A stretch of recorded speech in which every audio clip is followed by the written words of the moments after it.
Na semana passada, como eu mostrei no vídeo de sexta-feira aqui no canal, os militantes da Globo News, em especial Natuza Neri, fizeram uma série de afirmações a respeito do STF que deixaram mais claro do que nunca que o povo brasileiro está hoje sob uma ditadura judicial.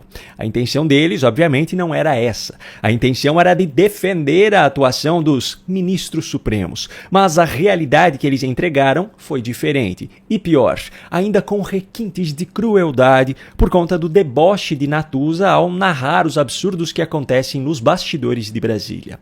Pois bem, aparentemente, a pseudo-jornalista não se deu por satisfeita com o episódio da semana passada e, nesse último domingo, resolveu dobrar a aposta.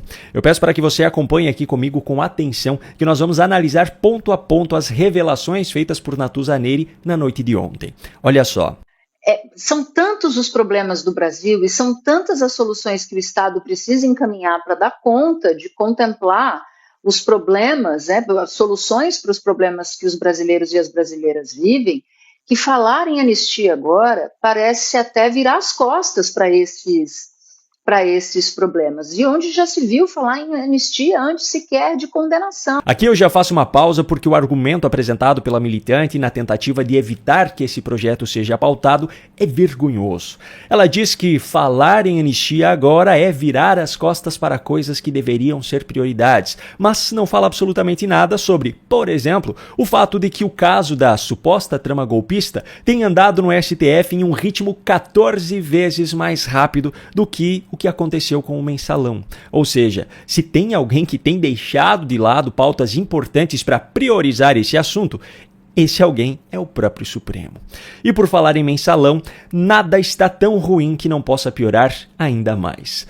Olha só quem deu as caras novamente e mais uma vez para debochar do povo brasileiro ao não ter vergonha nenhuma de admitir que fez parte de escândalos de corrupção. Dizer alguns dos nossos críticos da candidatura do Edinho que os mensaleiros querem voltar. Primeiro, eu nunca saí, né?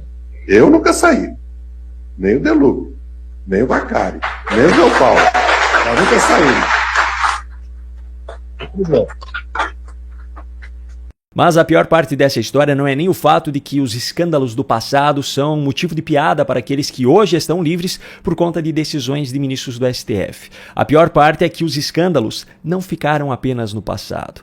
Olha só o resultado de um levantamento recente feito pelo Estadão como exemplo. Cidades da Bahia, do Pará e de Minas Gerais têm mais gente recebendo o benefício do programa Pé de Meia, do governo Lula, do que alunos matriculados. Bom, pelo menos então a educação brasileira deve estar melhorando, não é mesmo? Não, não é mesmo. E na verdade nem tem como saber, porque pelo segundo ano consecutivo, o governo Lula resolveu barrar a divulgação de dados de alfabetização do SAEB, o Sistema de Avaliação da Educação Básica, que contempla as provas de português e matemática que compõem o IDEB, o Índice de Desenvolvimento da Educação Básica.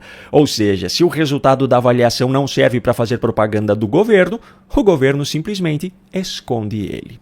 Enfim, voltando agora às revelações feitas nesse domingo na Globo News, vamos adiante na fala de Natuza Neri. Tudo bem, no caso dos condenados que já foram e que já estão cumprindo as suas penas ou que já fizeram um acordo com a justiça, eles seriam contemplados. Mas todo mundo sabe que o projeto da anistia, o objetivo real mesmo, é beneficiar Jair Bolsonaro. Mais uma mentira, pois o foco desse projeto sempre foi trazer justiça àqueles que não cometeram nenhum crime no 8 de janeiro, mas estão sendo mantidos presos preventivamente, como é o caso da Débora dos Santos, que felizmente voltou para casa no último sábado, mas segue cumprindo prisão, agora domiciliar, ou aqueles que cometeram crimes de dano ao patrimônio público, mas estão sendo condenados por outros crimes que surgiram de narrativas fantasiosas. É para isso que serve esse PL da anistia. O caso de Jair Bolsonaro é uma outra história completamente diferente. Bom, vamos adiante. Então, essa história não tem como avançar, porque se Hugo Mota avança com o projeto da anistia, ele acaba com o mandato dele. Olha só o jogo sujo. Natuza sabe muito bem que esse projeto já tem votos suficientes para ser aprovado na Câmara dos Deputados, então ela apela para a democracia relativa de Lula. Já que o projeto será aprovado se for pautado, vamos garantir que ele não seja pautado. Para isso, começa a chantagem contra o primeiro que pode barrá-lo, o presidente da Câmara, Hugo Mota. Enfim, vamos adiante. Porque vai virar uma guerra campal. Se o projeto não é um projeto do Brasil, se ele não alcança o problema dos brasileiros, os problemas da vida real, por que então ele seria pautado agora?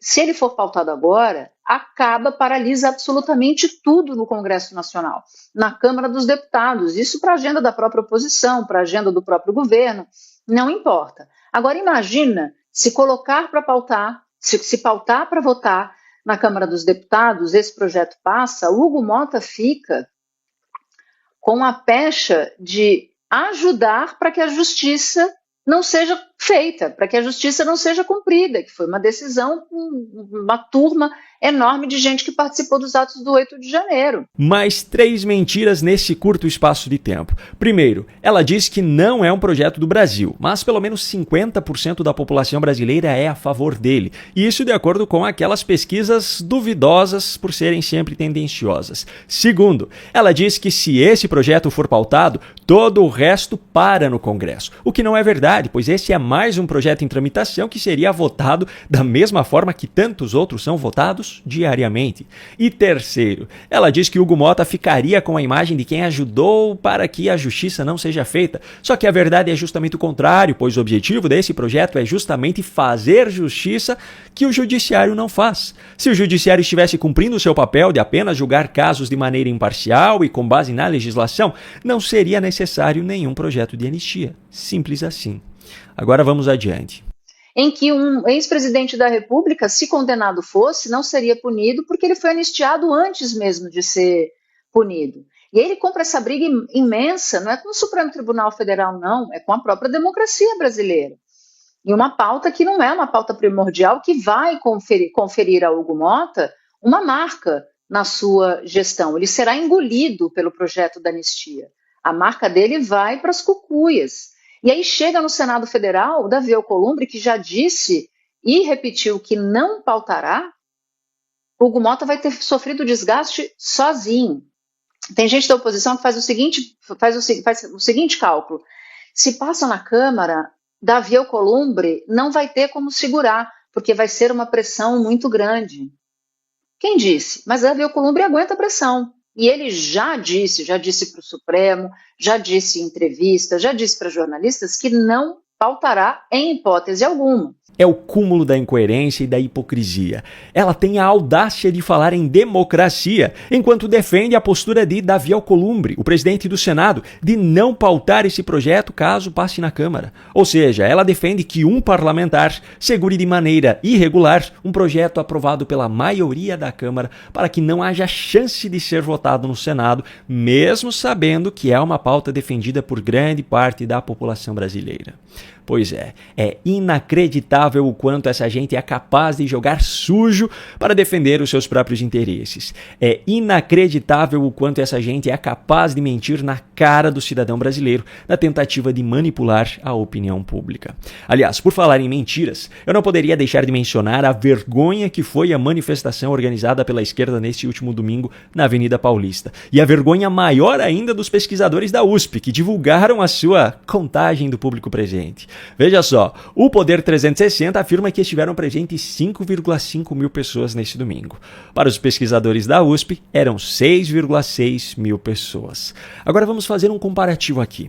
Para a USP, essa manifestação na Paulista, em setembro do ano passado, teve público de 45,4 mil pessoas. Essa manifestação em Copacabana, agora em março desse ano, tinha 18,3 mil pessoas. E essa aqui, que é desse domingo, reuniu 6,6 mil pessoas. Pois é, acredite se quiser, mas essa instituição ainda oferece graduação em matemática. Bom, de qualquer forma, mesmo que fossem levados em conta os números fantasiosos da USP, a manifestação de ontem ainda representaria 1/3 do que foi a última realizada pela direita em Copacabana. Imagine então a comparação com a de 7 de setembro do ano passado na Paulista. Agora eu pergunto, cadê os eleitores da esquerda que não aparecem nas ruas? E outra coisa, como é que Natuzaneri ainda tem a cara de pau de dizer que o projeto de anistia não é uma pauta do Brasil, se a manifestação em favor dele foi pelo menos 3 vezes maior que a manifestação contrária?